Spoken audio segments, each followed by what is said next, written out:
கிறிஸ்துவின் நாமத்தினால மீண்டும் மறுமுறை உங்களை சந்திக்கிறதுல நான் மிக மகிழ்ச்சி அடைகிறேன். அவருடைய சுவிசேஷத்தை உங்கள் மத்தியில பிரசங்கிக்கிறதுக்கு எனக்கு கிடைச்ச இந்த கிருபைக்கு நன்றி. அவருடைய சுவிசேஷத்தினுடைய மகிமையான அந்த ஒளி உங்கள் முகத்துல பிரகாசிக்கட்டும். ஆமேன். சுவிசேஷம் தான் ரட்சிப்பினுடைய தேவ பலன். ஆகவே சுவிசேஷத்தை நல்லா கேளுங்க. அதாவது நாம ரட்சிக்கப்பட்ட பிறகு நமக்கு சுவிசேஷம் முக்கியம். Every day in our life the gospel is most important. Amen. So you have to listen and you have to hear the word of God every day in your life. Amen. So ஆகவே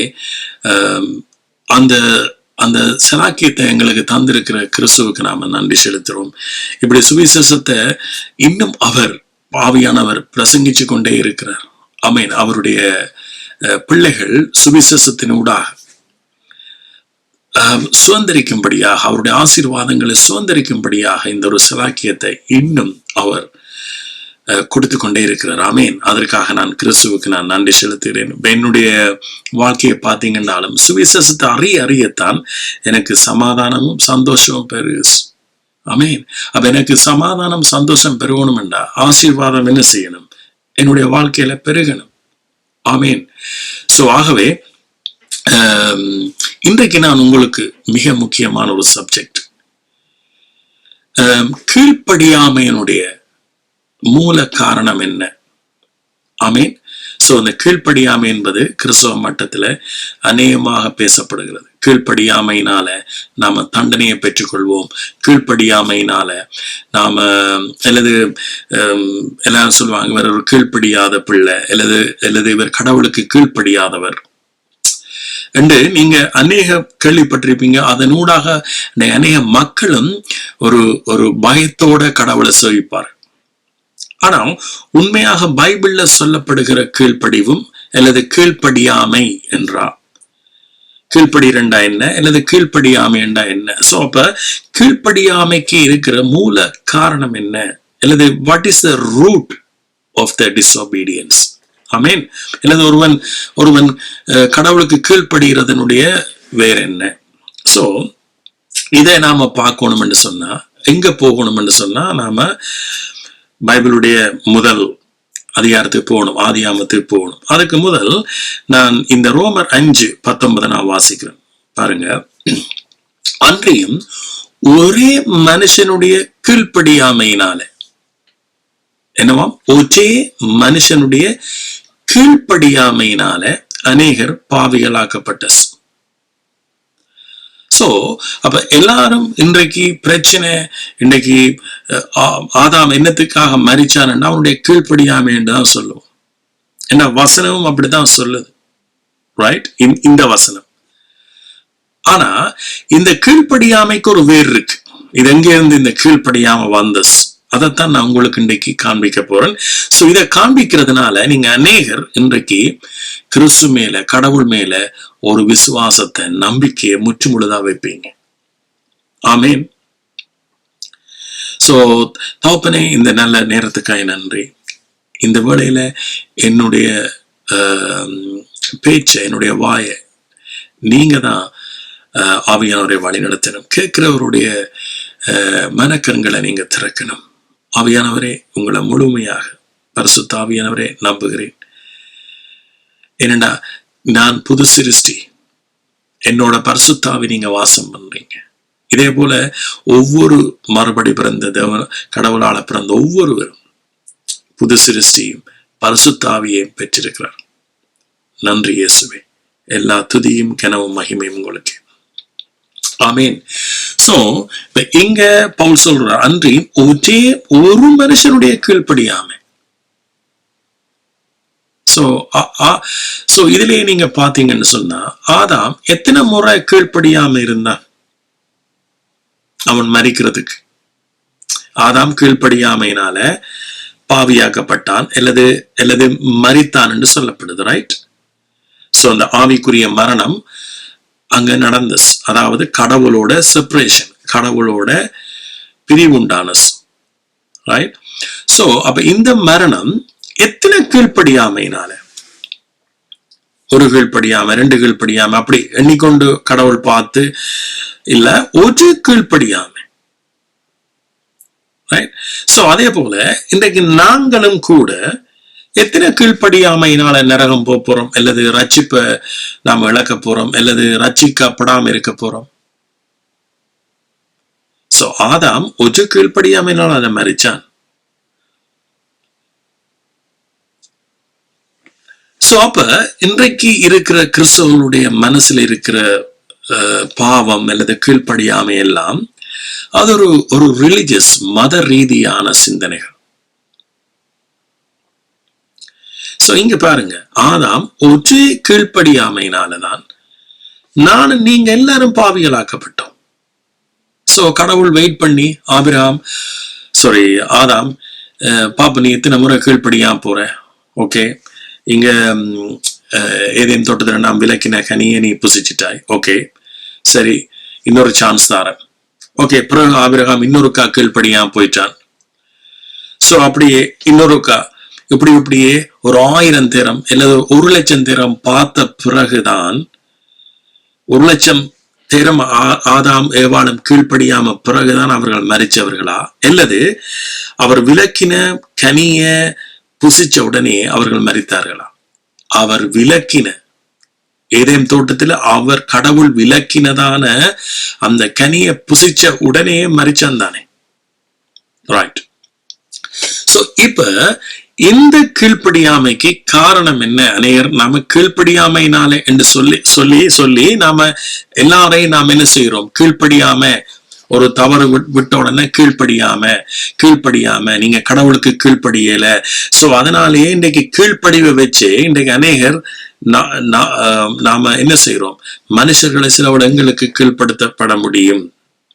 ஆனால் இந்த ஆதாம் விட்ட கீழ்ப்படியாமைக்கு காரணம் என்ன என்பதை நீங்க கண்டுபிடிக்கணும், என்பதை நீங்க அறிஞ்சு கொள்ளணும் இன்றைக்கு. ஆமீன். சோ உங்கள் எல்லாருக்கும் தெரியும், நம்முடைய தகப்பன் ஆதாம் ஏவாளுக்குரிய சகலதையும் ஏற்கனவே அவர் என்ன செய்துட்டார், கொடுத்து என்ன சொன்னார், இதெல்லாம் உங்களுக்கு, ஆனா நீங்க என்ன செய்யுங்க, ஆண்டு கொள்ளுங்க, இதெல்லாம் உங்களுடைய. ஆமென். நீங்க அதை ஆண்டு கொள்ளுங்க, நீங்க அதை சுதந்திரியுங்க. ஏன் கடவுள் தன்னூடாக எங்களை உருவாக்குறார், தன்னூடாக எங்களுக்குரிய ஜீவனத்துக்கும் பக்தி விருத்திக்கும் வேண்டிய யாவற்றையும் அவர் கொடுத்தார். சோ இதே நேரத்துல ஒரே ஒரு காரியத்தை அவர் விலக்கி வச்சார். ஏன் விலக்கி வச்சார் என்று சொன்னா, சோ அதை நான் சொல்றதுக்கு முதல் ஏன் விலக்கி வச்சார்ன்றதை நீங்க பிறகு அறிஞ்சு கொள்ளுங்க. அதுக்கு முதல் அதை ஒன்றை மட்டும் விலக்கி வச்சார். அதை நீ புசிக்கும் நாளில் நன்மை தீமை என்கின்ற விருட்சம், ரைட், இந்த நன்மை தீமை என்கின்ற விருட்சத்தை நீ புசிக்கும் நாளில் சாகவே சாவாய்.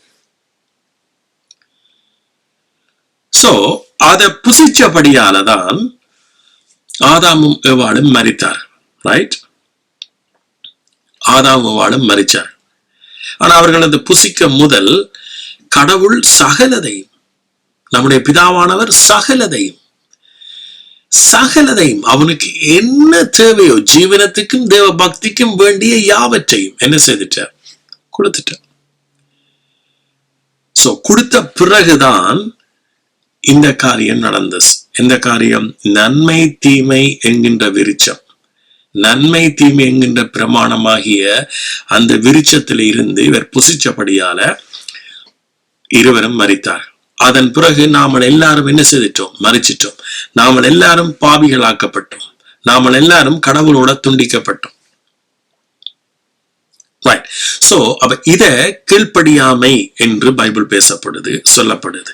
சோ இந்த கீழ்ப்படியாமையினுடைய வேற என்ன, அல்லது இதனுடைய மூல காரணம் என்ன என்று சொன்னா, சிம்பிள் அண்ட் ஸ்வீட், நீங்கள் எல்லாரும் அறிஞ்சு கொள்ள வேண்டியது ஆதாம் இருந்த அவநம்பிக்கை.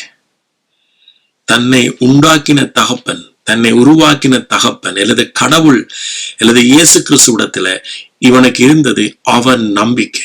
கடவுள் மேல இவனுக்கு இருந்த நம்பிக்கை இல்லாம போனஸ். சோ அப்ப நம்பிக்கை இல்லாதபடியாலதான் என்ன நடந்தது? கீழ்ப்படியா வந்தஸ்.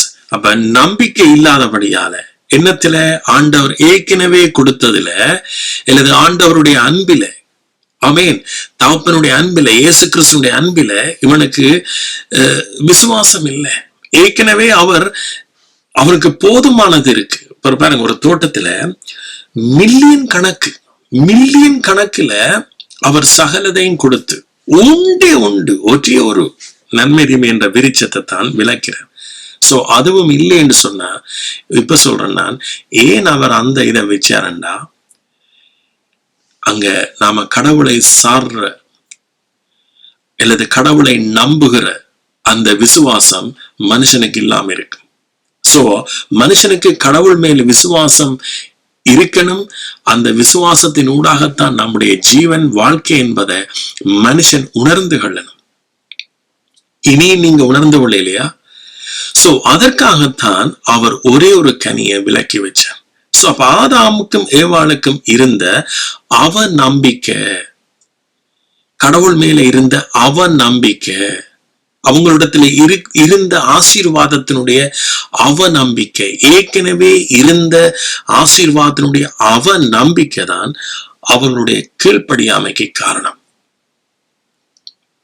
ஆமென்.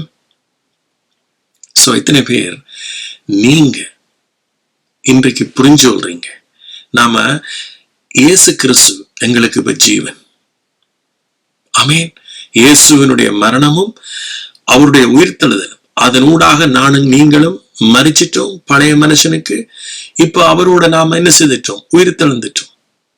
சோ இது இயேசு கிறிஸ்துவால எங்களுக்கு செய்து முடிச்ச எங்களோட வாழ்க்கைக்கு தேவையான அத்தனை இருக்குல்ல உள்ளடக்கப்பட்டிருக்கிறது. நான் போன மெசேஜ்லயும் சொன்னேன், கிறிஸ்துவோட மரிச்சு அவரோட அடக்கம் பண்ணப்பட்டு அவரோட உயிர்த்தெழுந்திருக்கிறோம். ஆமேன். நாம மரிச்சிட்டோம், பழைய மனுஷனுக்கு மரிச்சிட்டோம், ஆதாமுக்குள்ள மரிச்ச மனுஷனுக்கு மரிச்சிட்டோம், கீழ்ப்படியாமை மனுஷனுக்கு மரிச்சிட்டோம். இப்ப கிறிஸ்துவோட நாம் என்ன செய்திருக்கிறோம்? உயிர்த்தெழுந்து அவரோட சேர்ந்து அவருடைய சிங்காசனத்தில் என்ன செய்திருக்கிறோம்? ஷேர் பண்றோம். நாம அவரோட பகிர்ந்து கொள்றோம், உட்கார்றோம் வலது பாரசத்துல. சோ அதனாலதான் பேதுரு சொல்றார், 1 பேதுரு முதலாவது, ஜீவனத்துக்கும் தேவ பக்திக்கும் வேண்டி யாவற்றை அவனுடைய திவ்ய வல்லம். சோ அப்ப அன்றைக்கு ஆதாமுக்கும் சகலதும் கொடுக்கப்பட்டிருந்தது கிருபையினால். கடவுளுடைய அவருடைய சோர்ஸ், அவருடைய மூலத்திலிருந்து கொடுக்கப்பட்ட சகலதும். அப்படி இருந்தும் ஆதாமுக்கு இந்த விலக்கினதுல மட்டும்தான் என்ன, இதே ஆண்டவர் விலக்கினார். சோ ஏன் ஆண்டவர் விலக்கினார் என்றேக்கு இங்க என்ன உண்டாகுது? ஆதாமுக்கு கடவுள் மேல, தன் தகப்பன் மேல அவ நம்பிக்கை. என்னுடைய கடவுள் ஒரு பொய்யர், அவரை நாங்க நம்ப முடியாது. ஏன்? எங்களுக்கு எல்லாத்தையும் தந்திருந்தாலும் ஆனா ஏதோ ஒண்ட அவர் நமக்கு ஒளிச்சிட்டார். சோ அங்கதான் பெரிய ஆசீர்வாதம் இருக்கின்றது என்கின்றது போல. அல்லது அவர் தெளிவா சொல்லியிருந்தார், இதை நீ புசிக்கும் நாளில் நீ சாகவே சாவாய்.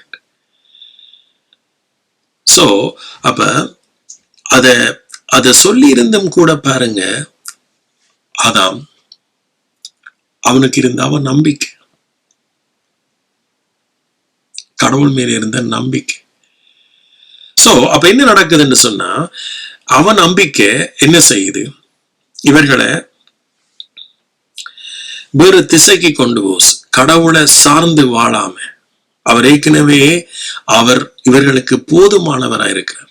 ஏற்கனவே இவர்களுக்கு வேண்டிய யாவற்றையும் கொடுத்திருக்கிறார்.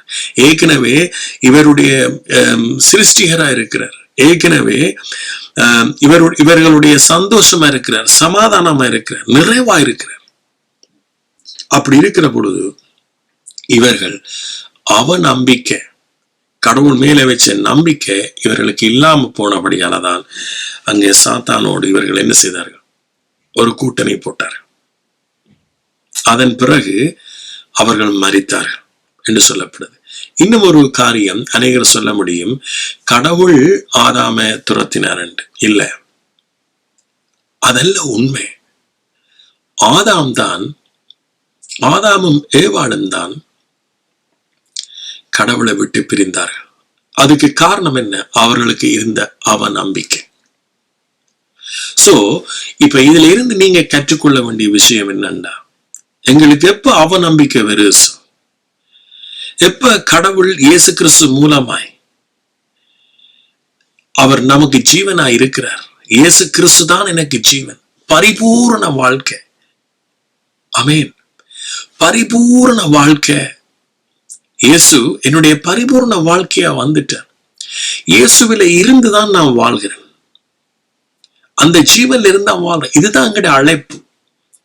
சோ அன்றைக்கும் பாத்தீங்கன்னா நம்முடைய பிதாவினுடைய அழைப்பு தன்னில இருந்து வாழும்படியாக. ஆனா இவர்கள் தான் தன்னிச்சையாக நன்மை தீமைங்கிற பிரமாணத்தில இருந்து அவர்கள் வாழ ஆரம்பிச்சார்கள். தன்னிச்சை. நன்மை தீமைங்கிற பிரமாணம் இயேசுவை சார்ந்து வாழாத வாழ்க்கை. அதைத்தான் பின்னர் நாங்க நியாய பிரமாணம், அதாவது நம்முடைய சுயநீதி, தங்கள் சுயத்தை சாய்கிறது. சோ அவர்கள் சுயத்தை சாய்ந்தார்கள். சோ அதனாலதான் நீங்க பாத்தீங்கன்னா ஆதாமேவால் அங்க அவிசுவாசம் அவர்களை கீழ்ப்படியாமையினால் அவர்கள் நன்மை தீமை விருட்சத்தை புசித்தார்கள். சோ அதனால் அவர்கள் பாவியாக்கப்பட்டார்கள். அதனால் அவர்கள் கண்கள் மூடப்பட்டது. ஆவிக்குரிய கண்கள், மாம்சத்தின் கண்கள் திறக்கப்பட்டது. சோ ஆவிக்குரிய கண்கள் மூடப்பட்ட உடனே அவர்கள் மாம்சத்துல நடக்க ஆரம்பிச்சார்கள். உடனே அத்தி இலைகளை தைத்து தங்களுடைய நிர்வாணத்தை, தங்களுடைய பாவத்தை மூட நினைச்சார்கள். சோ அதனால தேவன் அங்கேயே கடவுள் என்ன செய்யறார்? தன்னுடைய கிரியைகளினால, தன்னுடைய தன் மூலமாக அங்கே ஒரு ஆட்டையோ அல்லது ஒரு மிருகத்தை பலியிட்டு அதனூடாக தோளினால் ஆடை உண்டாக்கி அவர்களுடைய நிர்வாணத்தை மூடுகிறார். சோ இது என்னத்துக்கு அடையாளம் என்று சொன்னா, அவர் தான் எங்களுடைய நீதியா இருக்க போறார். சோ இன்றைக்கு இயேசு கிறிஸ்து நம்முடைய நீதி, நம்முடைய நிர்வாணத்தை மூடினது, நம்முடைய பாவத்தை, நம்முடைய அக்கிரமத்தை, நம்முடைய சகலதை மூடினது இயேசு கிறிஸ்துடைய நீதி. அதனாலதான் பைபிள் சொல்லுது, முதலாவது அவருடைய ராஜ்யத்தையும் அவருடைய நீதியையும் தேடுங்கள், அப்பொழுது உங்களுக்கு எல்லாம் என்ன செய்யப்படும்? கூட கொடுக்கப்படும். இன்றைக்கு இயேசு நம்முடைய நீதியா இருக்கிறபடியால அதனாலதான் பைபிள் சொல்லுது, அவருடைய ஐஸ்வர்யத்தின் படி நம்முடைய குறைவுகள் எல்லாம் கிறிஸ்து இயேசுவுக்குள் மகிமையிலே நிறைவாக்குவார், அவருடைய ஐஸ்வர்யத்தின்படி. ஆமென். கிறிஸ்தவ வாழ்க்கை நம்முடைய கிரியைகள்ல தங்கினதல்ல. கிறிஸ்தவ வாழ்க்கை இயேசு கிறிஸ்துவில தங்கினது. அவர்களை இருந்துதான் நம்முடைய நீதி. சோ அதனால எப்போ ஒரு மனுஷன் தன்னுடைய சுயத்துக்கு மறிக்கிறானோ, சுய நீதிக்கு மறிக்கிறானோ, சுய கிரியைகளினால நாம வாழ முயற்சி கேட்க நன்மை தீமை என்ற விருட்சத்தின் ஊடாக வாழ்கிறோம். சோ இதுதான் இன்றைக்கு பிசாசனுடைய தந்திரம், இதுதான் இன்றைக்கு மதம், இதுதான் இன்றைக்கு அநேக விசுவாசிகள் மத்தியிலையும் ஊடுருவப்பட்டிருக்கு. நான் கொடுத்தி முன்னே இதுக்குள்ளதான் வாழ்ந்தேன். சோ எங்களுக்குள்ள 1000 கீழ்ப்படிவு இருக்கலாம். ஆனா 1000 கீழ்ப்படிவு இருந்து நாம அவிசுவாசம் எங்களோட வாழ்க்கையில இன்னும் இருக்கு. அதனால நீங்க மனம் திரும்புங்க. விசுவாசம் என்ன? இயேசு நம்பிக்கை என்ன? இயேசு கிறிஸ்து சிலுவையில செய்து முடிச்சதுல நீங்க முழு நம்பிக்கை வைக்கிறீங்க. அது எனக்கு போதுமானது. அதனூடாக வருகிற ஆசீர்வாதம் எனக்கு ஒரு உலகத்திலேயே இல்லாத, உலக எந்த ஒரு மனுஷனிடத்திலையும் இல்லாத ஆசீர்வாதம். அது அது என்னதான் இருந்தாலும் எனக்கு கிறிஸ்து போதும், அவர் எனக்கு போதுமான, அவருடைய கிருபை எனக்கு போதும். அதான் பவுல் சொல்ற தீமோத்தேயுவே, நீ கிருபையில பலப்படு. Be strong in the grace of God. Be strong in his grace. Amen. So அவருடைய கிருபையில பலப்படு. சோ எத்தனையுமே சொல்றீங்க, நான் என்னுடைய அவநம்பிக்கை தான் ஒரு பொல்லாத பாவம், என்னுடைய அவநம்பிக்கை. சோ இயேசு சிலுவையில எங்களுடைய பாவம், அக்கிரமங்கள், எங்கள் நோய்கள் எல்லாத்தையும் சிலுவையில என்ன செய்துட்டார்? குணமாக்கிட்டார். எல்லாத்தையும் வெற்றி சிறந்துட்டார். ஆமென். சோ இதை நம்பினா நாம் என்ன செய்யறோம்? அந்த நம்பிக்கை கேட்டது போல அதுக்கு நாம கீழ்ப்படுகிறோம். சோ இந்த கீழ்ப்படிவைத்தான் இங்க புதிய உடன்படிக்கையில பேசப்படுது. ஆமென். சோ அப்ப நாம இன்றைக்கு இந்த கீழ்ப்படிவை பெறதுக்கு யார் காரணம் என்று சொன்னா, இங்க பாருங்க, அன்றியும் அதே வசனம் ரோமர் 5:19, அன்றியும் ஒரே மனுஷனுடைய கீழ்ப்படியாமையினாலே அநேகர் பாவிகள் ஆக்கப்பட்டது போல ஒருவருடைய கீழ்ப்படிதலினாலே. யாற்ற கீழ்ப்படிதலினால? இயேசு கிறிஸ்துவுடைய கீழ்ப்படிதலினால அநேகர் நீதிமான்களாக்கப்படுவார்கள். ஆமீன். சோ இன்றைக்கு நான் எப்படி நீதிமானாக்கப்பட்டேன்? நீங்க எப்படி இன்றைக்கு நீதிமானாக்கப்பட்டீங்க? நீங்க 1000 அல்லது நியாய பிரமாணத்துக்கு கீழ்ப்படிஞ்சபடியாலையா? இல்ல. சோ இது நடவாத காரியம், இது நடக்காத காரியம். இயேசு கிறிஸ்து என்னும் ஒருவருடைய கீழ்ப்படி, எப்படி ஒரு மனுஷனுடைய கீழ்ப்படியாமையினால. ஆதாம் கீழ்ப்படியாம போனது காரணம் என்ன? அவரிடத்துல இருந்த அவிசுவாசம், அவன் நம்பிக்கை. நம்ம நேசிச்சு அன்கண்டிஷனலா, எந்த ஒரு நிபந்தனை இல்லாம நேசிக்கிற கடவுள். ஆமென். நம்முடைய கடவுள், நம்முடைய இயேசு. அதாவது தன் மூலமாகவே நம்முடைய ஜீவனத்துக்கும் தேவபக்தியும் எல்லாத்தையும் ஏற்கனவே கொடுத்துட்டார். சோ அந்த நம்பிக்கை தான் என்னுடைய வாழ்க்கையில எல்லாத்தையும் உயிரடைய பண்ண போஸ். சோ இதுதான் நான் முழுவதும் அவரை சார்ந்து வாழ்றேன். சோ அப்படி சார்ந்து வாழைக்க நான் நன்மை தீமை என்ற பிரமாணத்தினூடாக நான் வாழ வேண்டிய அவசியம் இல்லை. இப்ப நன்மை தீமை என்கிற பிரமாணம் பார்க்கறதுக்கு இச்சிக்கத்தடதா இருக்கு. சோ இதை நான் வாய்ச்சி காண்பிக்கிறேன். இதை நான் முந்தைய அநேக தடவை இந்த செய்தியை நான் எடுத்திருக்கிறேன். ஆனாலும் இன்றைக்கு இந்த அவநம்பிக்கை என்பது உங்கள் மத்தியில நான் பேச வேண்டி எனக்கு ஒரு வாஞ்சை இருந்துச்சு. அதாவது கீழ்ப்படியாம என்றா என்ன, அந்த கீழ்ப்படியாம என்ன, அதனுடைய காரணம் என்ன, அதனுடைய மூலவேர். சோ ஒரு மனுஷனுடைய மூல பிரச்சனை என்னண்டா, கடவுள்ல வச்சிருக்கிற அவநம்பிக்கை. கடவுளை நம்ப வேண்டிய விதமா மனுஷன் நம்பல. இன்னைக்கு அநேகர் கடவுளை நம்புவார்கள், அல்லது கடவுளை தேடுவார்கள், கீழ்ப்படிவார்கள் ஒரு பயத்தின் அடிப்படையில். ஆனா பைபிள் அப்படி டீச் பண்ணல. நாம அவருடைய அன்பை புரிஞ்சு நாங்க அவரை என்ன செய்யறோம்? முற்று முழுதாக சார்ந்து வாழ்றோம், முழுமையாக நம்புறோம். ஆமென். அதான் நம்பிக்கை. சோ என்னத்தை பார்க்க போறோம்னாங்க, ஆதியாம் பாத்தீங்கன்னா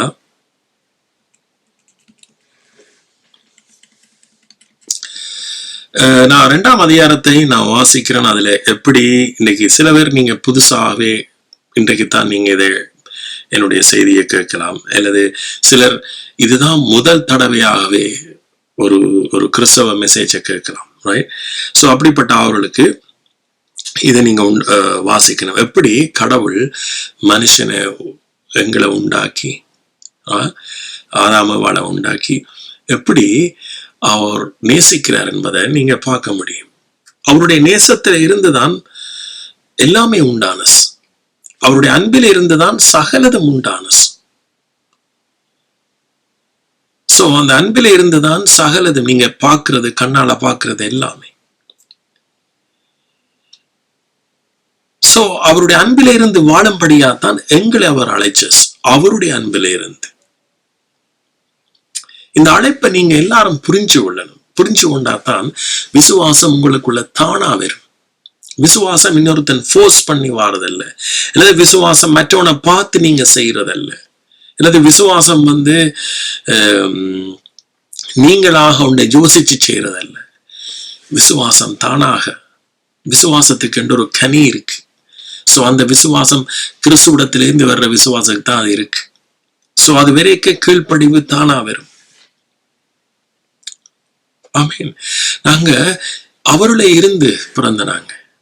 சோ அவருடைய திவ்ய சுபாவம் நமக்குள்ள இருக்கும். ஆமீன்.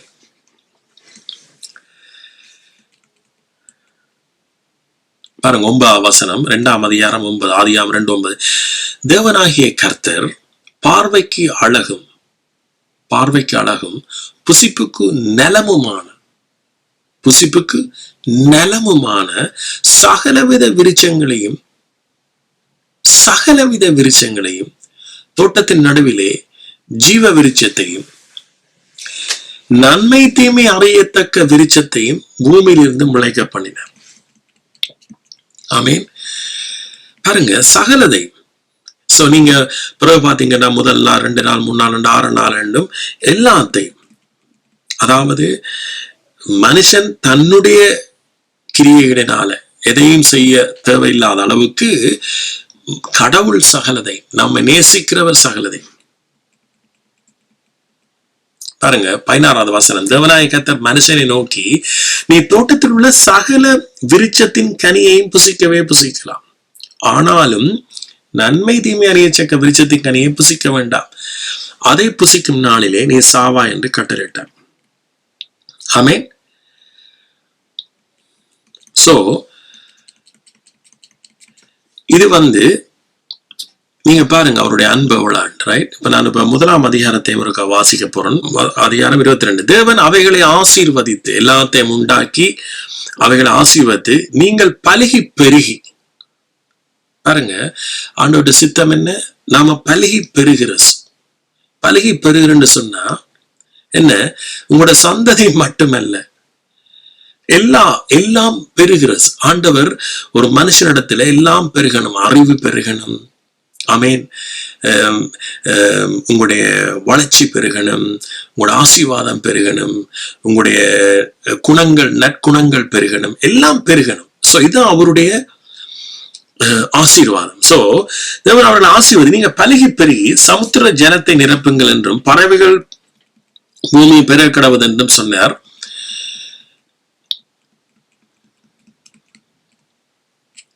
பாருங்க 27. தேவன் தம்முடைய சாயலாக மனுஷனை சிரித்தார், அவனை தேவ சாயலாக சிரித்தார், ஆணு பெண்ணுமாக அவர்களை சிரித்தார். தேவன் அவர்கள் நோக்கி, நீங்கள் பலுகி பெருகி பூமியை நிரப்பி அதை கீழ்ப்படுத்தி சமுத்திரத்தின் மச்சங்களையும் ஆகாயத்தை பூமியின் மேல் நடமாடுகிற சகல ஜீவ ஐந்துக்களையும் ஆண்டு கொள்ளுங்கள் என்று சொல்லி தேவன் அவர்களை ஆசீர்வதித்தார்.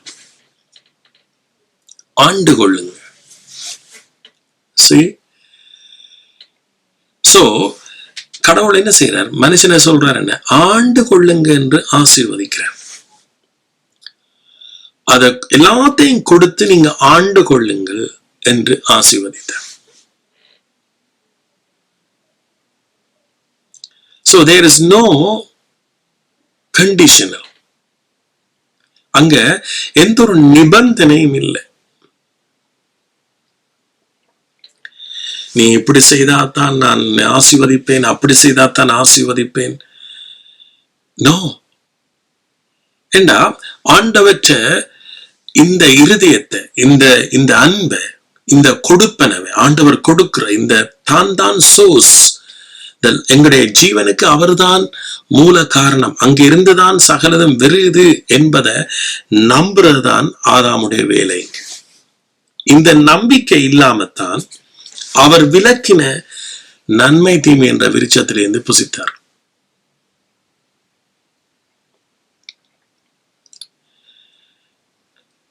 ரைட்? அப்ப அவநம்பிக்கை தான் அந்த கீழ்ப்படியாமைக்கு காரணம். சோ இந்த அவநம்பிக்கையை பயன்படுத்தித்தான் பிசாசு இவர்கள் என்ன செய்தது? இவர்களை விழுத்தினஸ்.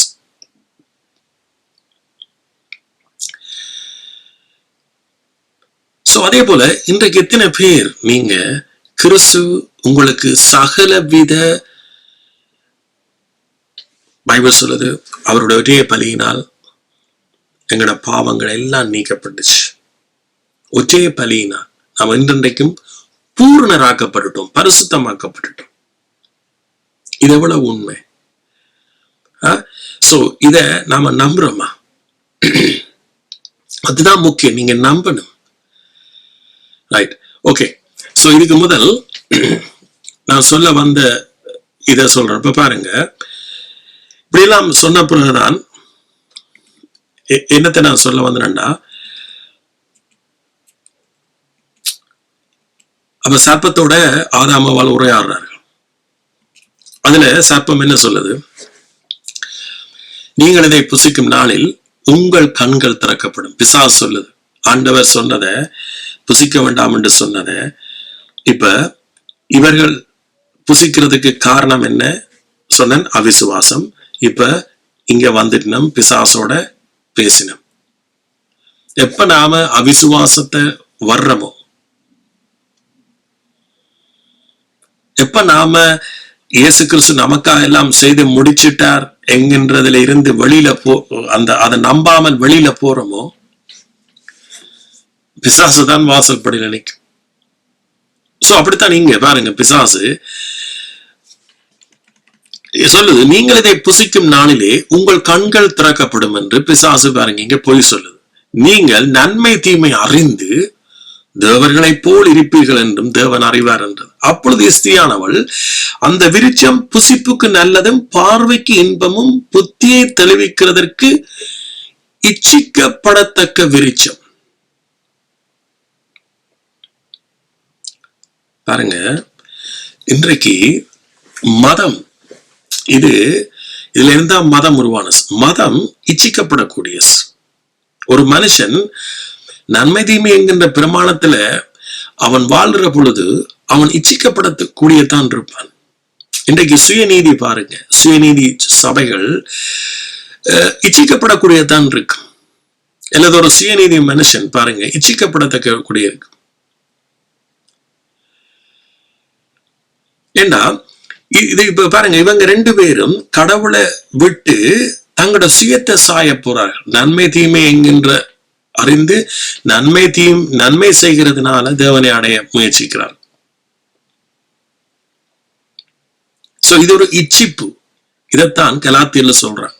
மாம்சம் அது இச்சிக்கப்படத்தக்கசு. ஆமீன்.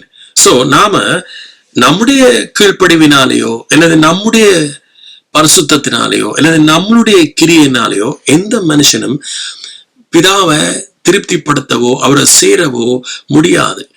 மாறாக இயேசு கிறிஸ்துனுடைய கீழ்ப்படிவு. எப்படி ஆதாமுடைய கீழ்ப்படியாமையினால ஒரே மனுஷனுடைய கீழ்ப்படியாமையினால அந்த ஒன்றால எல்லாரும் மரிச்சவோ, அந்த ஒரு இவெண்ட், அந்த நடந்த ஒரு சம்பவத்தால எல்லாரும் மரிச்சமோ, அதே போல இயேசு கிறிஸ்துவுக்கு நடந்த ஒரு சம்பவத்தால நாம் எல்லாரும் நீதிமானாக்கப்பட்டோம் என்கின்றதுக்குத்தான் நாம கீழ்ப்படியணும். இந்த கீழ்ப்படிவைத்தான் கடவுள் எதிர்பார்க்கிறார். இதுதான் ரட்சிப்பு. சோ இந்த கீழ்ப்படிவு ஒரு மனுஷனுக்கு வர்றதுக்கு காரணம் என்னன்னு சொன்னா, கிறிஸ்து மேல நானும் நீங்களும் வைக்கிற விசுவாசம். ஒரு மனுஷனுக்கு கிறிஸ்து மேல அவநம்பிக்கை இருந்தா இயேசு செய்தது போதாது, அவர் சிலுவையில செய்து முடிச்சது போதாது, என்ற ரட்சிப்புக்கு போதாது, என்ற பாவ மன்னிப்புக்கு போதாது, என்னுடைய ஆசீர்வாதங்களுக்கு போதாது என்று அவநம்பிக்கை வச்சிருக்கிறவன் தன்னுடைய சுய நீதியை சாருவான், தன்னுடைய மாம்சத்துல சாருவான். அவன் மாம்சத்துல நடப்பான்.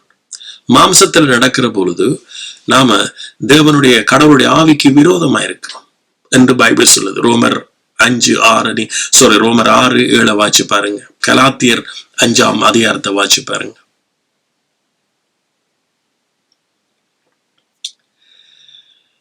சோ இன்றைக்கு நீங்க ஒரு மனுஷனுடைய மூல பிரச்சனைய நீங்க அறிஞ்சிருக்கிறீங்க. இந்த பிரச்சனை உங்களுக்கு இருந்தா நீங்க உண்மையாக இயேசு கிறிஸ்து மேல முழு நம்பிக்கை வச்சு நீங்க இளைப்பாருங்க. சோ இளைப்பாறுதல் விசுவாசத்தினுடைய அடையாளம். ஆமீன். உங்களுக்குள்ள உங்களை அறியாம ஒரு இளைப்பாறுதல் ஓடுது என்று சொன்ன முன்னே ஒரு காலம் நீங்க ரட்சிப்பை குறிச்சு பயந்து கொண்டு அல்லது இயேசுண்ட வருகையை குறிச்சு பயந்துண்டு அல்லது நீங்க உங்களோட மரணத்தை குறிச்சு பயப்படுறீங்க அல்லது உங்களோட சரீரத்தில் இருக்கிற வியாதியை குறிச்சு பயப்படுறீங்க என்று சொன்னா காரணம் அவநம்பிக்கை. அல்லது நீங்க ஒரு மனுஷனை பார்த்து பயப்படுறீங்க அல்லது இந்த மனுஷன் எனக்கு ஏதாவது துரோகம் செய்திருவானு பயப்படுறீங்க அல்லது இந்த மனுஷன் எனக்கு ஏதாவது சாபம் செய்திருவானு பயப்படுறீங்கன்னு சொன்னா உங்களுக்குள்ள இருக்கிறது மூல பிரச்சனை என்னண்டா அவிசுவாசம், அவநம்பிக்கை. ஆமீன். சோ முதலாவது நீங்க விசுவாசிங்க. சுவிசேஷத்தை விசுவாசிக்கிறதுனால இயேசு மரிச்சு உயிர்த்தெழுந்து அடக்கம் பண்ணப்பட்டது. இன்றைக்கு நாங்க மரிச்சு உயிர்த்தெழுந்து அடக்கம் பண்ணப்பட்டு உயிர்த்தெழுந்துட்டோம். இது எனக்குள்ள நடந்துட்டு. I am new creation. நீங்க நானும் இப்ப புது சிருஷ்டி. கடவுள் இப்ப பரிசுத்த ஆவி எனக்குள்ள வந்துட்டார். ஆமீன். சோ அதனால இப்ப நான் கிறிஸ்துவை பற்றும் விசுவாசத்துல நான் வாழ்றேன். ஆமீன். கிறிஸ்துவனுடைய நீதி, கிறிஸ்துவனுடைய நீதி, கிறிஸ்துவனுடைய பரிசுத்தம், கிறிஸ்துவனுடைய ஞானம், கிறிஸ்துவனுடைய ரட்சிப்பு, கிறிஸ்துவனுடைய மீட்பு. ஆமீன். சோ இது எங்களுக்குள்ள கிரியை செய்யற காரியம். எங்களுக்குள்ள கிறிஸ்து நமக்குள்ள நம்மூடாக கிரியை செய்யறவர். ஆமீன். சோ இப்படி நீங்க இருக்கிற பொழுது நீங்க சகலத்தை மாண்டு கொள்வீங்க. சகலத்தை மாண்டு கொள்வீங்க. ஆமீன். சோ நம்முடைய வாழ்க்கையில வீசுகிற எதிர்காற்றுக்கள் வியாதியா இருக்கலாம், பண பிரச்சனையா இருக்கலாம், அல்லது குடும்ப பிரச்சனையா இருக்கலாம். என்றா கடவுளுடைய அழைப்பு நாம அவைகளோட என்ன செய்ய முடியாதாம், யுத்தம் பண்ண முடியாது. மாறாக இயேசு தான் நமக்கு ஜீவனா தந்திருக்கிறார். கடவுள் தன்னோட குமாரனை நமக்கு நித்திய ஜீவனாக தந்திருக்கிறார். சோ அதன் ஊடாகத்தான் நாம எங்களுக்கு எதிராக வர்றது எல்லாத்தையும் ஜெயிக்கலாம். சோ அப்ப அதனூடாக நாம ஜெயிக்கணும் சொன்னா கிறிஸ்துவுக்குள் நாம் என்ன செய்யணுமா, இளைப்பாறணும். அவருடைய சத்தியத்துக்குள் நாம இளைப்பாறோம். சோ அப்ப இளைப்பாறுன்னா எங்களுக்கு என்ன வேணும், நம்பிக்கை வேணும். ஓகே, என்னுடைய வியாதியை இயேசு சிலுவையில செய்து முடிச்சிட்டு, என்னுடைய வியாதி, என்னுடைய கேன்சர் சிலுவையில மரிச்சிட்டு, என்னுடைய டயபெட்டிஸ் சிலுவையில மரிச்சிட்டு, என்னுடைய ஹார்ட் அட்டாக் சிலுவையில மரிச்சிட்டு. ஆமீன். பாவத்தினூடாக வந்த விளைவு எல்லாமே அது தீர்ந்து போயிட்டு, பாவம் இனி என்ன மேற்கொள்ளாஸ். காரணம், நான் கிருபைக்கு கிறிஸ்துவுக்கு கீழ்பட்டிருக்கேன். அவர் தன்னுடைய வாழ்க்கையை என்னிடத்துல ஷேர் பண்ண தந்திருக்கிறார். அதுல பங்கு எடுக்க எனக்கு தந்திருக்கிறார். இயேசுனுடைய வாழ்க்கை என்னுடைய பங்கு. ஆமே, நான் யுத்தம் பண்ண தேவையில்லை. நான் அவருடைய பிள்ளை. அப்பா பிதாவை என்று கூப்பிடத்தக்க புத்திரசுவேராம். இப்ப நான் அவருடைய ஜீவன்ல நான் பங்கு கொள்றேன். இப்ப இயேசு ஒரு உவமை சொன்னார் பாத்தீங்களானே, ஒரு தாபனுக்கு 2 குமாரருங்க. அவங்க 2 பேரும் தங்களுடைய சொத்தை பகிர்ந்து கொண்டாங்க.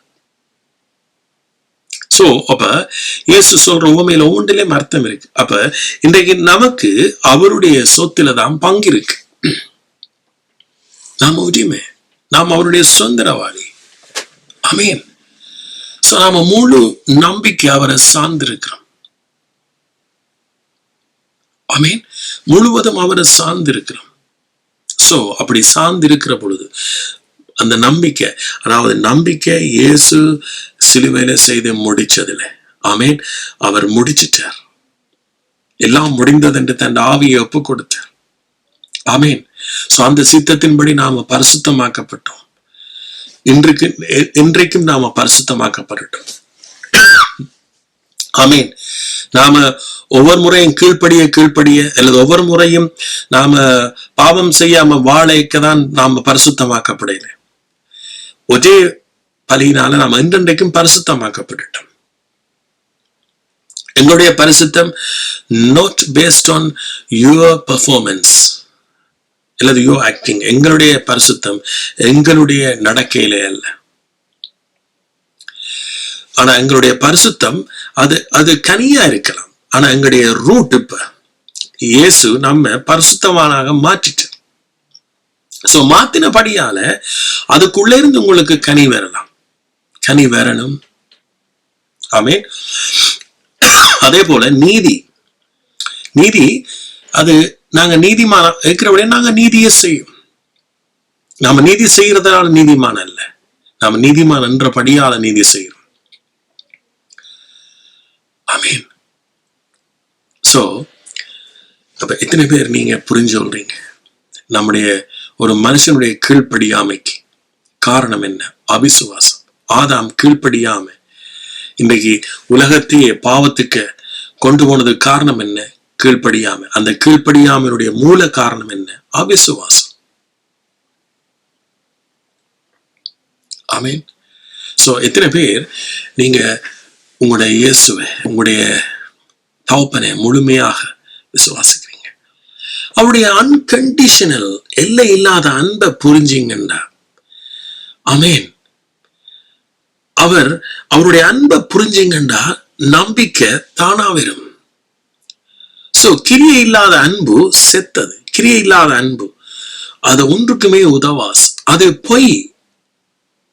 சோ ஒரு மனுஷனிடத்துல நீங்க கிரியான அன்பை பார்க்க முடியாது. அதோட கொஞ்சத்தை தான் பார்ப்பீங்க. ஆனா இயேசு அன்பாகவே இருக்கிறார், கடவுள் அன்பாகவே இருக்கிறான்னு சொன்னா அந்த அன்பில இருந்து வந்த கிரிய உங்களோட வாழ்க்கையில இருக்கிற எல்லா கஷ்டத்தையும் சிலுவையில ஜெயிச்சிட்டு. அதை நம்புங்க. ஆனா இன்றைக்கு அந்த அவநம்பிக்கைக்கு காரணம் என்ன தெரியுமா? நாம நம்முடைய கிரியையினால பெற முயற்சிக்கிறோம். இப்ப பாருங்க, இப்ப நாம ஒன்று செய்யறதுனால கடவுள் நமக்கு ஒன்று செய்யறேன். கடவுள் ஏற்கனவே செய்ததை நீங்க நம்பணும். நாம இயேசுவை நேசிக்கிறதுனால இயேசு நம்ம நேசிக்கல. இயேசு ஏற்கனவே அவர் நம்ம நேசிச்சிட்டார். அது ஒரு ஈவென்ட், ஒரு நொடி பொழுதுல அவர் உங்களுக்கு நேசிக்க வேண்டிய நேசமாக, அது அழியாத நேசமாக, அழியாத அன்பாக, என்றைக்கும் எங்களை விட்டு எடுபடாத அன்பாக அவர் நேசிச்சிட்டார். இனி அதை அவர் திரும்பி எடுக்கிறது இல்லை. ஆமீன். இயேசு சிலுவையில மரிச்சிட்டார், பின்னர் உயிர் தெழுந்துட்டார். பினிஷ். நாம் அதை நீ மாற்ற முடியாது. அவருடைய அன்பை யாரும் மாற்ற முடியாது. சோ அதனாலதான் பவுல் ஆவியானவரோடாக இப்படி ஒரு காரியத்தை எழுதினார் பாருங்க.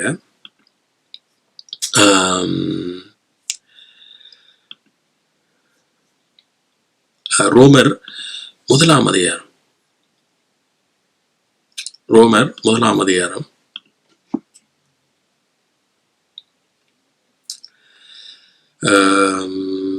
கடைசி 3 வசனங்கள் நாம் வாசிக்கிறோம்.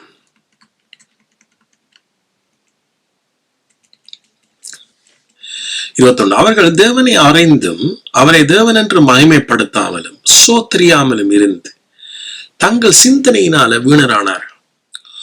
உணர்வில்லாத அவர்களுடைய இருதயம் இருளடைஞ்சு அவர்கள் தங்களை ஞானிகள் என்று சொல்லியும் பைத்தியக்காரராகி அழிவில்லாத தேவனுடைய மகிமை, சொல்லுவோமா, அவருடைய மகிமை அழிவில்லாத மகிமை. சோ கடவுளுடைய மகிமை அழிவில்லாஸ். இந்த மகிமை சுவிசேஷத்தின் ஊடாக நமக்கு வெளிப்படுத்தினார். இது எல்லாருடைய முகத்திலையும் பிரகாசிக்கணுமா.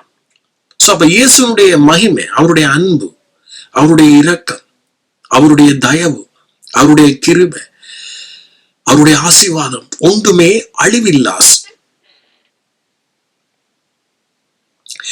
இத மனுஷர்கள், பறவைகள், மிருகங்கள், ஊரும் பிராணிகள் ஆகிய இவைகளுடைய ரூபங்களுக்கு ஒப்பாக மாற்றினார்.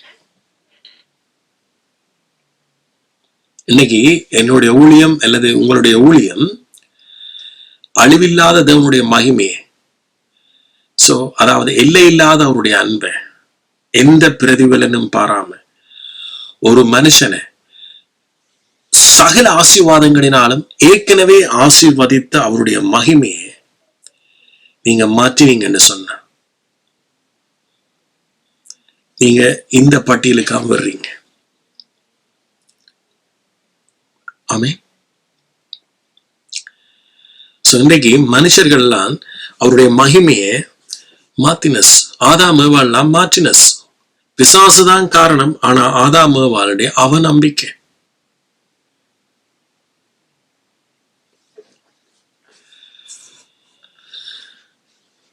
அதனால் அவர்கள்லாம் இருளுக்க போனார்கள். நன்மை தீமையை விரிச்சத்தை புசிச்சோன்னா அவர்கள்லாம் இருள், ஒரு நிரந்தரமற்ற வாழ்க்கைக்கு போனார். ஒரு நிச்சயம் இல்லாத வாழ்க்கைக்கு ஆதாம் ஏவாள் போனார். இன்றைக்கு ஒரு மனுஷன் நீங்க நிச்சயம் இல்லாத வாழ்க்கை வாழ்றீங்கன்னு சொன்னா நிச்சயமா நீங்க இன்னும் இருளுக்கான் இருக்கிறீங்க. நிச்சயமா நீங்க இருளுக்கான் இருக்கிறீங்க. நான் கேரண்டி பண்ணி சொல்றேன். நிச்சயம் இல்லாத வாழ்க்கை, ஒரு நிச்சயம் இல்லாத ஒரு உணர்வு உங்களுக்குள்ள ஓடிக்கொண்டிருக்குதுன்னு சொன்னா நீங்க இன்னும் இருளுக்கு இருக்கிறீங்க. நீங்க நன்மை தீமை என்கின்ற பிரமாணத்துக்கு கீழே வாழ்றீங்க. சில வேளை நீங்க வெளிப்பார்வைக்கு ஒரு நல்ல பிள்ளையாக தெரியலாம், நல்ல ஒரு மகளாக தெரியலாம், அல்லது கடவுளை நீங்க கீழ்ப்படுகிற மகளாக தெரியலாம், மகனாக தெரியலாம், கடவுளத்துல நீங்க ஜபிக்கிறவர்களா இருக்கலாம், எதுவா இருக்கலாம். ஆனா ஏன் இவன் நீங்க போதகராக கொடுத்திருக்கலாம், நீங்களும் ஒரு ஊழியனாக இருக்கலாம். ஆனா உங்களுக்குள்ள ஒரு நிச்சயம் இல்லாத தன்மை இருக்குமா இருந்தா நீங்க இருள்ல இருக்கிறீங்க. ஆதாம் ஏவாள் கீழ்ப்படியாமையினால நன்மை தீமை என்கின்ற விருட்சத்திலிருந்து புசித்த பிறகு அவர்களுக்குள்ள இருள், அந்த நிச்சயம் இல்லாத தன்மை வந்துச்சு. ஆனா இயேசு கிறிஸ்து நமக்குள்ள வரைக்க நமக்கு நிச்சயத்தை தாரார், வெளிச்சத்தை தாரார், ரட்சிப்பினுடைய நிச்சயத்தை தாரார், பாவ மன்னிப்பின் நிச்சயத்தை தாரார், ஆசீர்வதிக்கப்பட்ட நிச்சயத்தை தாரார். ஆமீன். கடவுளோட ஒன்றா சேர்ந்த நிச்சயத்தை தாரார். அதனால நமக்கு இளைப்பாறுதல். இது ஒரு நம்பிக்கை உள்ள ஒரு வாழ்க்கை, நிரந்தரமான ஒரு வாழ்க்கை. எத்தனை சொல்றீங்க? நான் நித்திய ஜீவன் நிரந்தரத்தை பெற்றிருக்கிறேன்.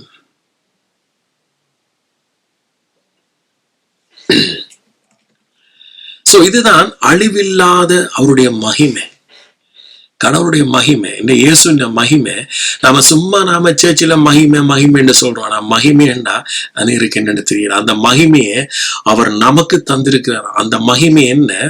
ஒரு நிச்சயமான கடவுளுடைய அன்பு, நிச்சயமான அன்பு, மாறாது, பொய் சொல்லாது, எங்களை விட்டு விலகாது, எங்களை என்றைக்கும் திரும்ப இனி தண்டிக்காது. காரணம், இயேசு தண்டிக்கப்பட்டுட்டார். அந்த சித்தத்தின்படி நாம இப்ப அவருடைய பிள்ளையாக்கப்பட்டுட்டோம். ஆமீன்.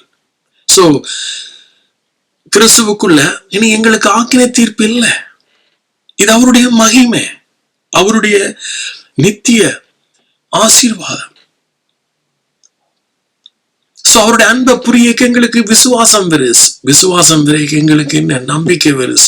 நம்பிக்கை வரைக்க எங்களுக்கு என்ன? இளைப்பாறுதல் வருது. இப்படி எல்லாம் வரைக்க எங்களுக்கு இயேசு மேல என்ன வருது? அன்பு வருது. அவருடைய அன்பே நமக்குள்ள விசுவாசத்தை தருது. அந்த விசுவாசமே அவரை நேசிக்க பண்ணுது. ஆமீன். அப்பனே நன்றி, நன்றி. அப்ப இன்னைக்கு மனுஷன் செய்கிற சில்லறை கீழ்ப்படியாம அல்ல ஒரு மனுஷனை இன்றைக்கு கஷ்டப்படுத்துது. இல்ல இல்ல, அது பிள்ளையான உங்களுடைய நம்பிக்கை. உலகத்துல எல்லா மனுஷர்களும் ஏதோ வழியில கீழ்ப்படியாம தான் போறாங்க. சட்ட திட்டங்களுக்கு கீழ்ப்படுகிறாங்க. இல்ல, ஆமீன், ரைட்? அதல்ல அவனை இன்றைக்கு ஆட்டி படைக்கு. இன்றைக்கு ஒரு மனுஷன் கிறிஸ்துவனுடைய சுவிசேஷத்துக்கு கீழ்ப்படியல. இந்த கீழ்ப்படிவை குறிச்சு பாருங்க, ஒரு சில வசனங்களை நாம் வாசிக்க போறோம்.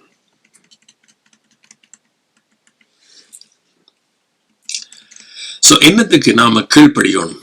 அதாவது கிறிஸ்துவுக்கு தான் நாம கீழ்ப்படியணும், கிறிஸ்துவனுடைய நீதிக்கு. ஏனென்றா ரட்சிப்பு கிறிஸ்துவோட தான் வரப்போ. அத ஒரு மனுஷன் அதுக்கு கீழ்ப்படிந்தாலே நீங்க சரியான ட்ராக்ல போவீங்க. ரோமர் 11:30 பாருங்க. ஆதலால் நீங்கள் முற்காலத்திலே தேவனுக்கு கீழ்ப்படியாமல் இருந்து, நம்ம யாருக்கு கீழ்ப்படியலையா? தேவனுக்கு.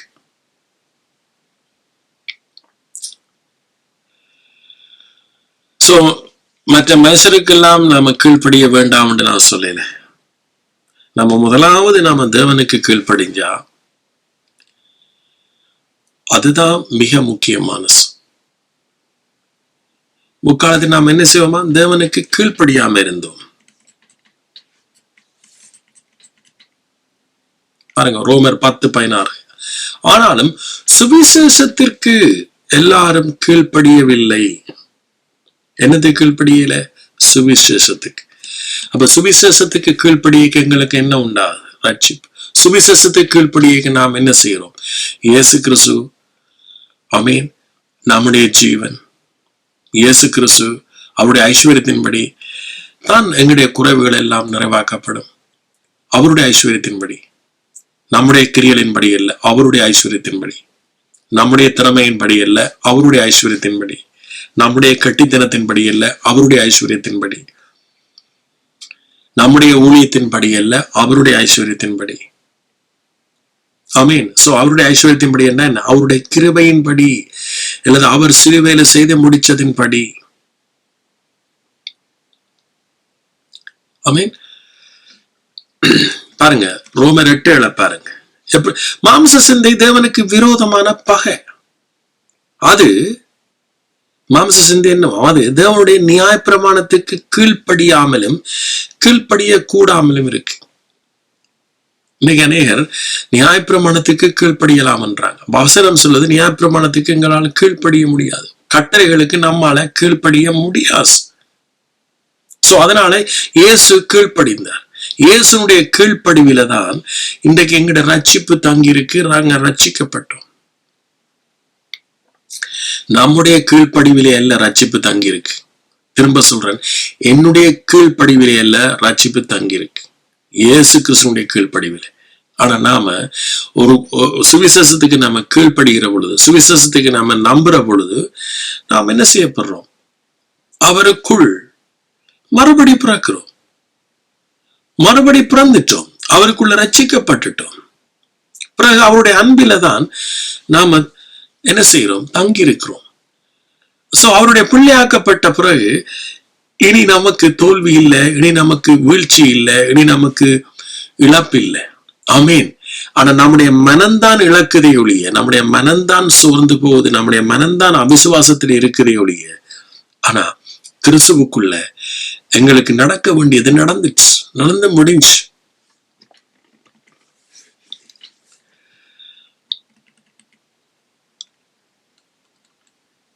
பாருங்க, முன்னே நீங்கள் பாவத்துக்கு அடிமைகளா இருந்தும் இப்பொழுது உங்களுக்கு ஒப்புவிக்கப்பட்ட உபதேச சட்டத்துக்கு நீங்கள் மனப்பூர்வமாய் கீழ்ப்படிந்த தேவனுக்கு சோஸ்திரம். என்னத்துக்கு நாம இப்ப கீழ்ப்படுகிறோம்? சுவிசேஷத்துக்கு. ஆமேன். சோ இந்த சுவிசேஷத்துக்கு கீழ்ப்படியாதவர்கள் மேலதான் தேவ கோபாக்கின வருது. அதாவது சுவிசேஷத்துக்கு கீழ்ப்படியாதவர்களுக்கு. ஆமேன்.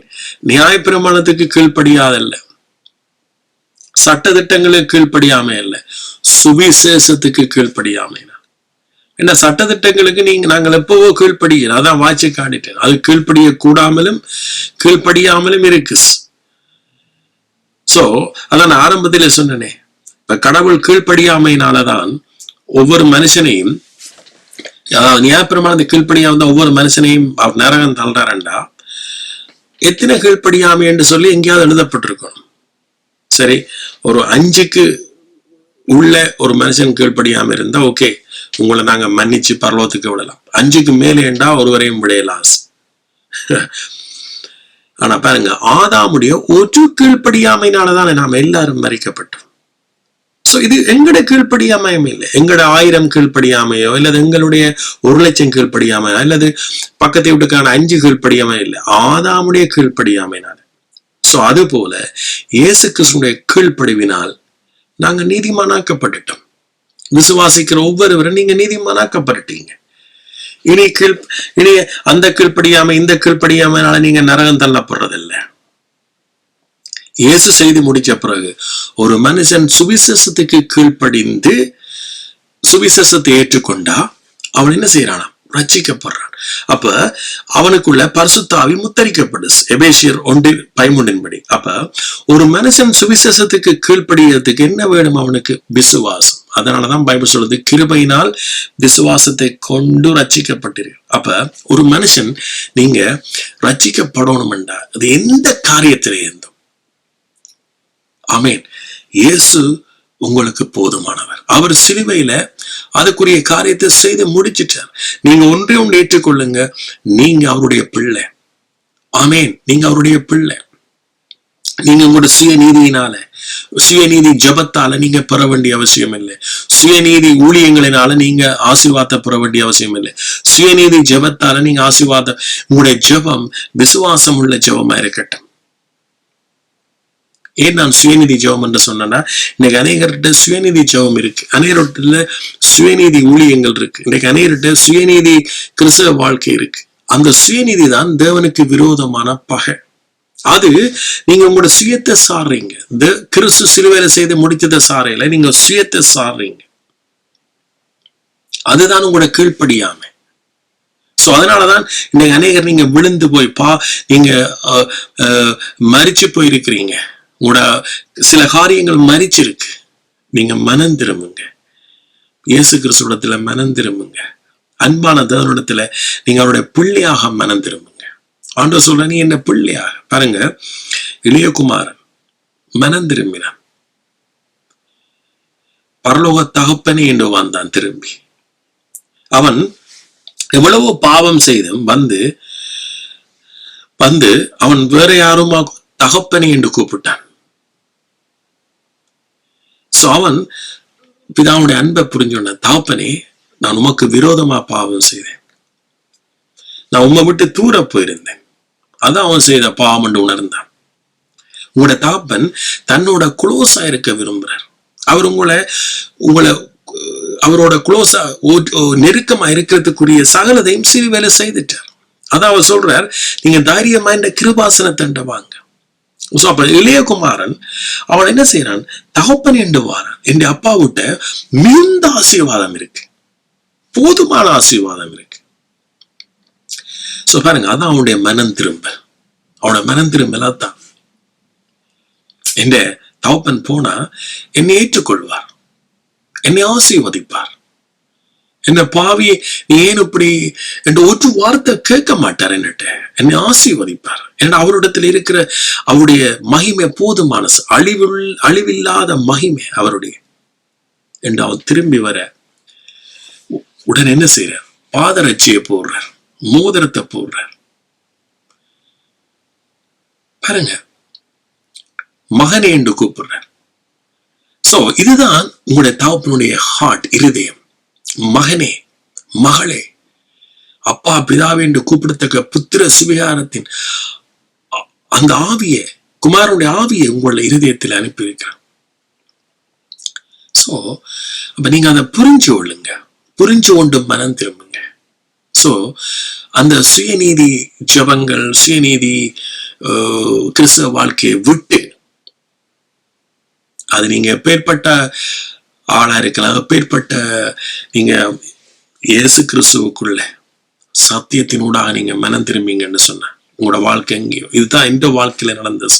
நான் எப்ப நான் கிருபையின் சுவிசேஷத்துக்கு மனம் திரும்பினேனோ அன்றைக்கு கிறிஸ்து எனக்குள்ள கிரியை செய்ய ஆரம்பிச்சார். நானல்ல, கிறிஸ்துவே எனக்குள் வாழ்கிறார். நானல்ல, கிறிஸ்துவே எனக்குள் வாழ்கிறார். ஆமேன், ஆமேன். என்னுடைய வாழ்க்கை மிகவும் இலகுவா இருக்கு. என்னுடைய சமாதானம் மிகவும் பெரிதா இருக்கு. ஆமென். காரணம், நான் புரிஞ்சு கொண்டேன். அதே போல நீங்க புரிஞ்சு கொள்ளுங்க. ஆமென்.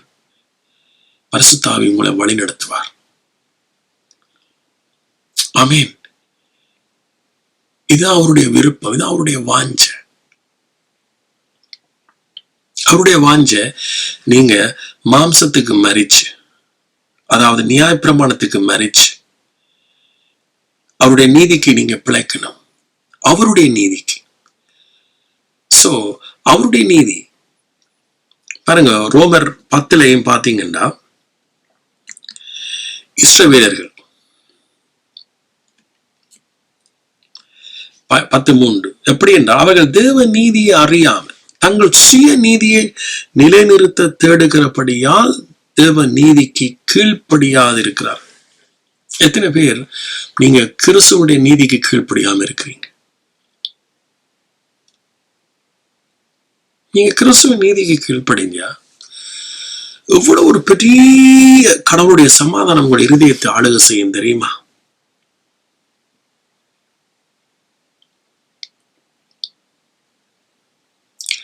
அவருடைய நீதி தானே எங்களோட வாழ்க்கையில முழுவதும். கிறிஸ்துவின் நீதி தானே. அந்த நீதியை நாம விசுவாசிக்க எப்படி நாங்க ஒவ்வொருவரையும் நேசிக்க போறோம் தெரியுமா? உண்மையாக நேசிப்போம் தெரியுமா? இன்றைக்கு சபைகள் ஏன் இன்றைக்கு விசுவாசிகள் எல்லாம் பெறுகிறார்கள் தெரியுமா? சுயநீதி தான் காரணம். கிறிஸ்துவின் நீதி இல்லாதபடியால தான் இன்றைக்கு என்னையே அநேகம் பேர் வெறுப்பாங்க. நான் என்னத்தை போதிக்கிறேன்?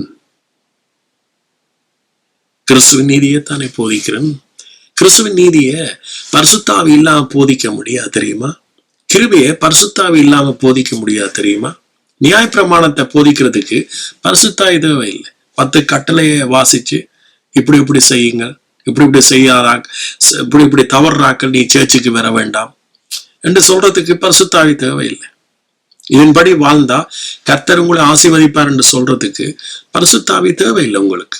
இன்றைக்கு அநேகர் இன்னைக்கு நினைக்கிறாங்க இந்த போதகர் அல்லது இந்த சபையில பரிசுத்தாவி இருக்கு. காரணம் என்றா எல்லா திருச்சபைகள்லையும், அதாவது டிஃப்ரெண்ட் டினோமினேஷன் இருக்கு தானே, கத்தலிக், நான் கத்தலிக், ஏஓஜி, ஆர்சி, சிஎஸ்ஐ, அந்த சர்ச், இந்த எத்தனை இருக்கு கிறிஸ்தவத்துல. அப்ப எல்லாத்துக்குள்ளேயும் பரிசுத்தாவி இருக்க அர்த்தம். ஆனா அது எல்லாத்துலயும் என்ன சொல்றாங்க? பாவம் செய்தா உனக்கு தண்டனை, பாவம் செய்தா நீ மோட்சத்தை இழந்துருவாய், பரலோகத்தை இழந்துருவாய். இதைத்தானே பிரசங்கிக்கிறார்கள். இதெல்லாம் சுவிசேஷம், இதெல்லாம் நற்செய்தி. இதுக்கெல்லாம் ஆண்டவர் கீழ்ப்படிய சொன்னது. நீங்க அதுக்கு கீழ்ப்படியவே மாட்டீங்களா? அதான் வாசிச்சுட்டனே.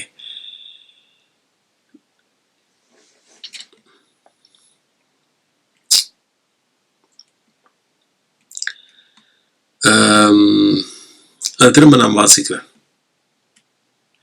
மாம்ச சிந்தை தேவனுக்கு விரோதான பகை, அது தேவனுடைய நியாயப்பிரமாணத்துக்கு கீழ்ப்படியாமலும் கீழ்ப்படிய கூடாமலும் இருக்கு. நியாயப்பிரமாணத்துக்கு நாம கீழ்ப்படியவும் கீழ்க்கடியவும் முடியாது. சோ நாம ஒரு மனுஷனை நாம இப்படி செய் அப்படி செய்யன்னு சொல்லி நம்மால ஒரு மனுஷனை திருத்த முடியாது. ஆனா சுவிசேஷத்தினால ஒரு மனுஷன் கிறிஸ்துவின் அன்பை புரிஞ்சு அவனோட உள்ளான மனுஷனை அறிஞ்சு உள்ளான மனுஷனுக்குள்ள இருக்கிறதான காரியங்களை அவன் புரிய ஆரம்பிக்க அவன் இலகுவாக தன்னை அறியாம அவனுக்குள்ள இருந்து கனி என்ன செய்யும்? கிரிய செய்ய ஆரம்பிக்கும். ஆமீன். சோ இதான் ஆவியானுடைய சித்தம், ஆவியானோட வழி நடத்தும். அதான் சொன்ன பரிசுத்தாவினை வருவார், சகல சத்தியங்களுக்கும் எங்களை வழி நடத்துவார். ஆமென்.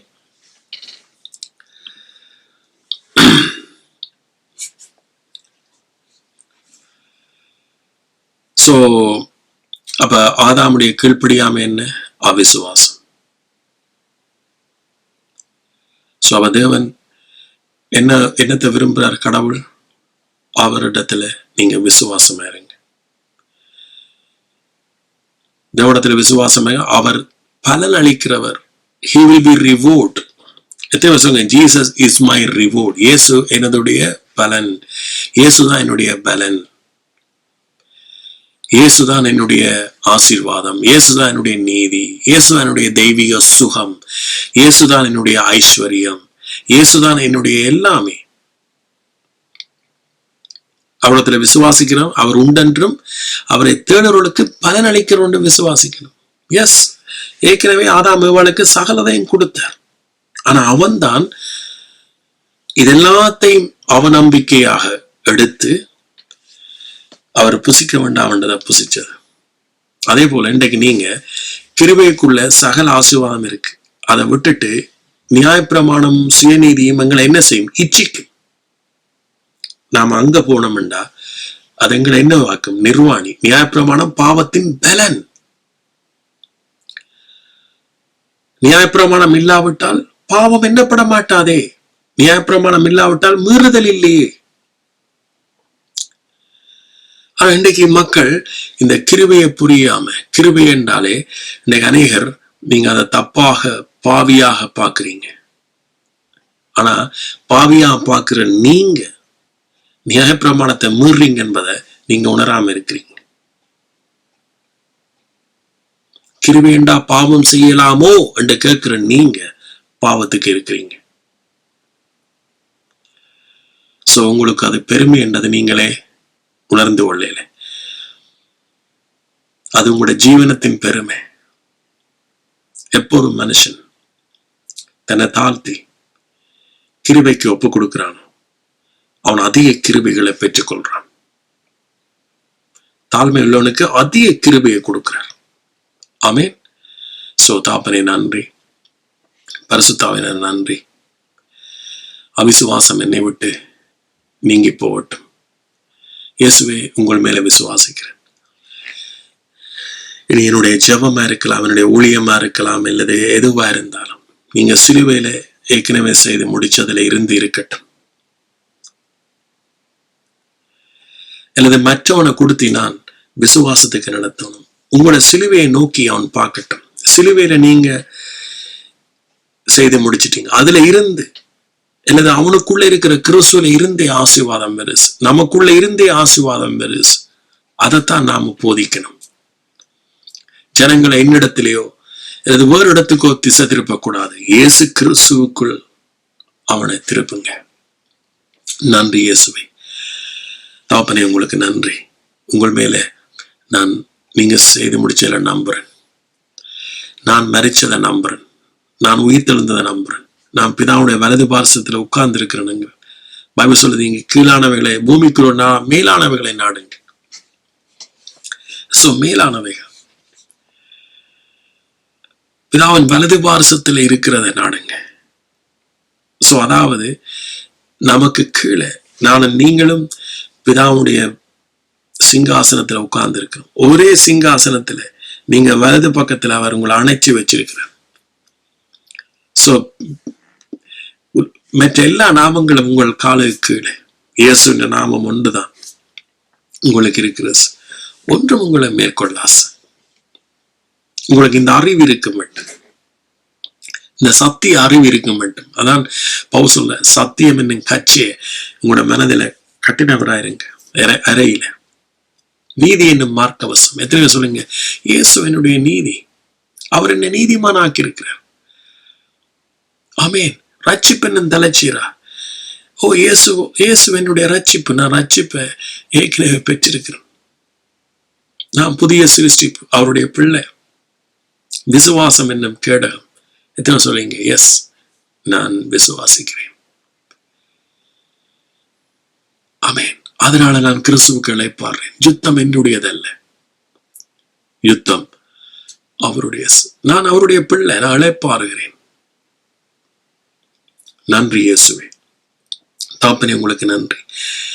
ஓ எல்லா துதியும் கனமும் மகிமையும் ஒருவருக்கே, இயேசுவின் மூலமாய். ஆமேன்.